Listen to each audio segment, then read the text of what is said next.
Good morning, good afternoon, or good evening. My name is Barto Tri, and I'm Study Director Structural Elucidation at Nelson Labs Europe. In this presentation, I would like to discuss the assessment of nitrosamines as a part of the extractable and leachable qualifications for pharmaceutical primary packaging. I think that for most of us, the issue with nitrosamines is quite well known. Since July 2018, there have been various recalls for drugs like the sartan drugs because they were contaminated with nitrosamines. The nitroso chemicals group, they belong to the cohort of concern according to ICH M7. At least some of them are high potency mutagenic carcinogens. Hence, it is important to monitor their concentrations as defined in the current regulatory guidelines, often at very low levels like PPT levels. How they are formed? Nitrosamines can be formed during the synthesis of a drug substance, for example. In the case of the sartans, it was sodium nitrite that was used to quench azides in the synthesis process. Or it can be degradation of the API itself, like in the case of ranitidine. Or they could originate from the packaging, which is the scope of this presentation.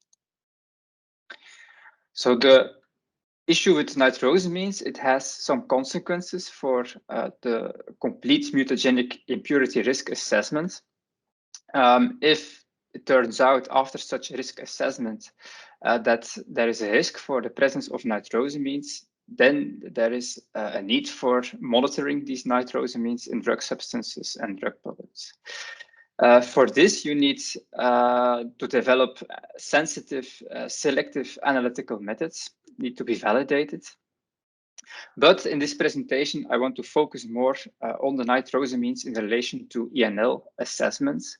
And for a more in-depth discussion about the risk assessment and analytical methods, on our website, we have an on-demand webinar of Andrew Teasdale of AstraZeneca, which is a leading expert for nitrosamine impurities, and Anke Reumer, which is a colleague of me at Nelson Labs.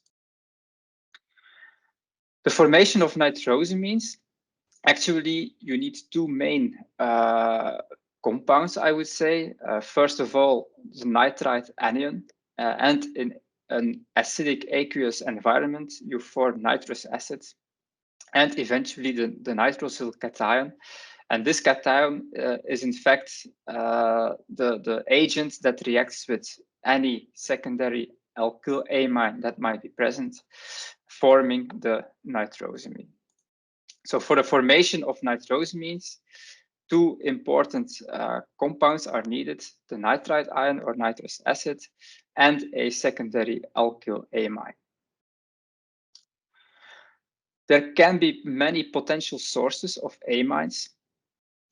We have obviously the secondary amines which are directly reacting with the nitrosating agents, but also tertiary amines can be of risk because they can easily degrade into secondary amines.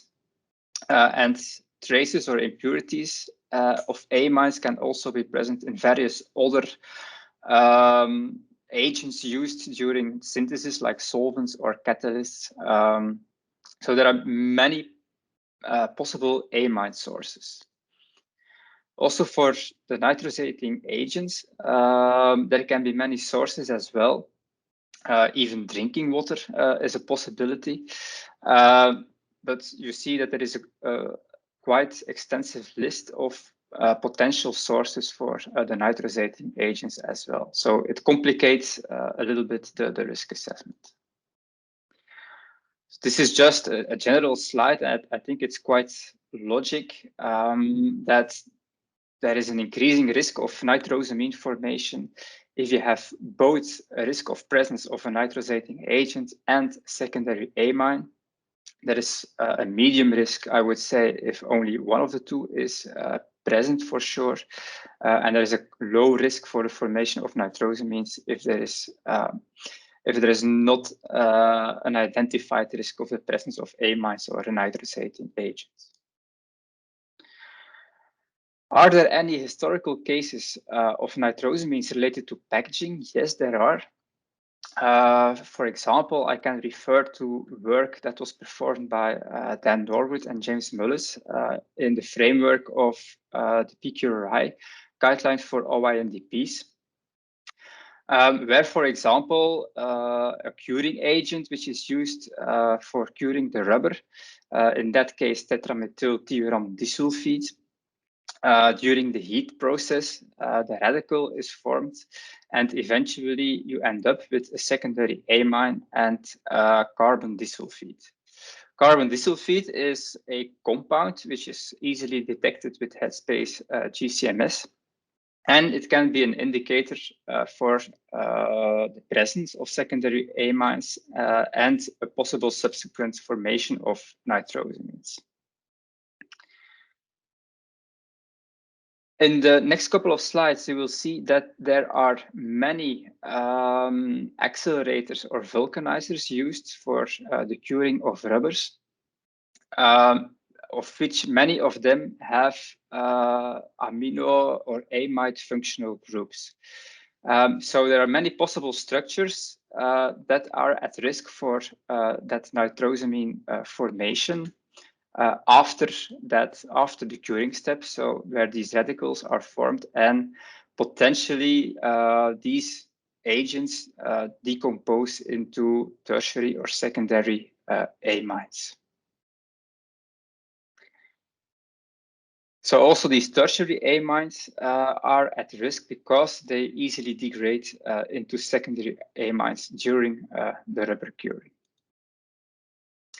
Another example is nitrocellulose blister foil, so the blister packaging of tablets or capsules, for examples, where the origin of the nitrosating compound is a nitrocellulose of the blister.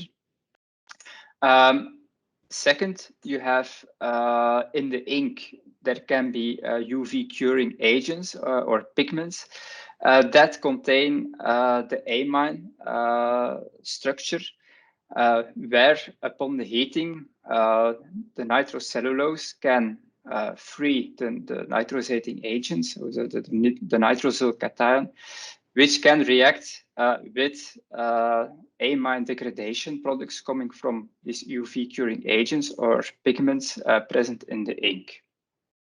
So in some cases, traces of nitrosamines were found on the tablets or on the capsules of certain drug products. So after having looked to these two examples, and probably there are many more, there are a couple of open questions raising also in the framework or with the background of the issue of nitrosamines. What about other materials? Do we know all the risk associated with other materials concerning the formation of nitrosamines? So we should check, in fact, the known composition of the material to see if any compounds might be present that could lead to generating secondary amines. How can we assess the risk? Do we need to assess all components and materials, or can we be selective in what should be evaluated? I think there is quite an important role of E&L screening for the detection of nitrosamines. But first of all, let's have a look to the chromatographic screening process. And in this slide, you see an example of a typical GCMS chromatogram. In the screening process, we need to evaluate or to report every compound above the analytical evaluation threshold. But in parallel, or I would say, you not only have the analytical evaluation threshold linked to your screening method, you also have the limit of detection, which should be, in fact, lower compared to the AAT. So let's have a look at all the peaks in this chromatogram, or selection of peaks. So the peaks that appear above the blue line need to be reported for sure. And in this example, for example, you have a secondary amine reported above the AAT. But also there are other secondary amines which are below the 80 but above the limit of detection. I want to come back to that in the next slide. So a typical limit of detection for GCMS is around 30 micrograms per liter for a standard screening, which is a sufficiently low detection limit for the detection of secondary amines. However, it's not low enough for the detection or the direct detection of nitrosamines. So in fact, what you can do is focus on the precursors, like the amines. And if you find these precursors, I think whether it's above the AET or below the AET, I think we need to report them, or at least it should be a call for action. So you see that if there would be corresponding nitrosamines from the secondary amines that were detected, we would not detect them because they would be below the limit of detection. Maybe it will be more clear if I show two case studies. This is a case study of a 50% ethanol extraction of a rubber plug from an LVP bag. And in the LCMS screening, we reported a compound, N-formylmorpholine, with a semi-quantitative concentration above the AET. On the same extract, we performed a targeted nitrosamine method. And indeed, with this method, we detected in 4 replicates of the sample the nitrosamine and N-Nitrosamorpholine above the LOQ. So you see that there is probably a relationship between the compound that was detected with LCMS and the presence of N-Nitrosamorpholine in this extract. There is also another case study where we performed the same targeted analysis method on nitrosamines. And also in this sample, this extract of a rubber stopper and nitrosamorpholine was found above the LOQ. Unfortunately, here we do not have preceding screening data, but we have information from our sponsor that they used this accelerator for the rubber curing, the 4,4-dithiomorpholine compound. So, and I think from the structure, it's obvious how this nitrosamine could have been formed. Are there any potential consequences for the extractable study design? I think we need to be sure that we can identify all the relevant secondary or tertiary amines in a materials research. So it's important to have an in-house database, I would say, for the discovery of these compounds. And you can ask yourself the question, should we report these amines above the LOD rather than above the AET? And when they are present or when they are found, it should be a call to further investigate that material for nitrosamine presence with a targeted sensitive analytical method. And then you have 2 options, or you monitor only, or you search for specific nitrosamines which are linked to the observed secondary amines, or you opt for a broader detection of a list of nitrosamine compounds. Are there any potential consequences for the leachable study design? I think if no amines were detected above the LOD in an extractable study, there is no immediate concern for nitrosamines from a packaging perspective. So there is no direct consequence for the leachable study. However, it does not mean that nitrosamines can't be present in the drug product originating from another source. On the other hand, when should we monitor nitrosamines in a leachable study? I think it's obvious if nitrosamines are directly detected in the material extract. Then in that case, you should monitor these nitrosamines in the drug product leachable study. It's a little bit less obvious if secondary or tertiary amines are detected in the material. but you also performed a targeted analysis of nitrosamines, and no nitrosamines were detected. Then there is maybe a possibility that nitrosamines still can be formed in a drug product from the secondary amine, and maybe because there can be a presence or a risk of the presence of a nitrosating agent in the drug product. And another factor that can be considered is the reaction environment favorable to form nitrosamines in your drug product. However, I think it cannot be excluded that in future we need a broader targeted method for the specific and regulated nitrosamines, and that will be maybe a list of nitrosamines that will be included into a leachable study design. And I want to refer to the ICH Q3D guideline, because there can be maybe a parallel.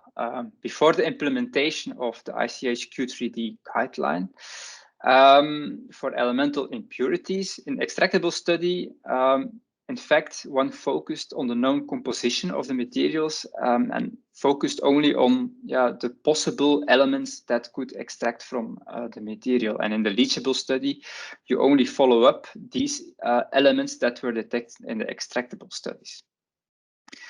However, after the implementation of the ICH Q3D guideline, there was a little bit of shift of approach.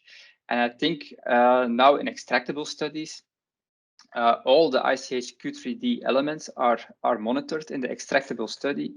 And also in the leachable study, I think it's standard practice that all the elemental impurities are still being determined. And then, are we going the same way for nitrosamines? Before all the issues with nitrosamines, I think that for extractable studies, a test or an analysis for nitrosamines was only included in the setup if there was a known risk for the formation or the presence of nitrosamines, for example, in these rubbers, as we have seen. And in the leachable study, you only follow up these nitrosamines that were indeed detected in extractable study. So we don't know what will happen in future, maybe after all the regulations that come in place for nitrosamines. Maybe it will be standard practice to screen and extract for a list of nitrosamines in all the materials. As well in the leachable study that we need to target the same list of nitrosamines in the drug products. But of course, this is a hypothesis. I don't know, time will tell. So to conclude this presentation, there is a known general concern about the presence of nitrosamines in drug products. And one of these potential sources for nitrosamines is the packaging. We have seen that there are some historical cases that showed contamination of nitrosamines in drug products originating from the package, where I think that we still do not know everything about nitrosamines formation related to packaging, and much more investigation is needed. In an extractable study, because nitrosamines are present at such low levels that they are not amenable to a normal or standard screening procedures, I think we need to focus on the precursors like the amines and try to detect them above the LOD and report them. If nitrosamines or these precursors are detected in extractable study, then we potentially need to monitor them into the leachable studies at low levels. So you need very sensitive targeted methods for that. And in fact, what will the future bring for the monitoring of nitrosamines in extractables and leachable studies? I think we do not know yet. There is currently debate going on, and time will tell. So this is the end of my presentation. I hope you enjoyed it. If you have any questions, I think you can ask them now. I just want to acknowledge Andy Teasdale of AstraZeneca and my colleagues Piet Christians and Lothar Habel for their support and content delivery for this presentation. Thank you and have a nice day.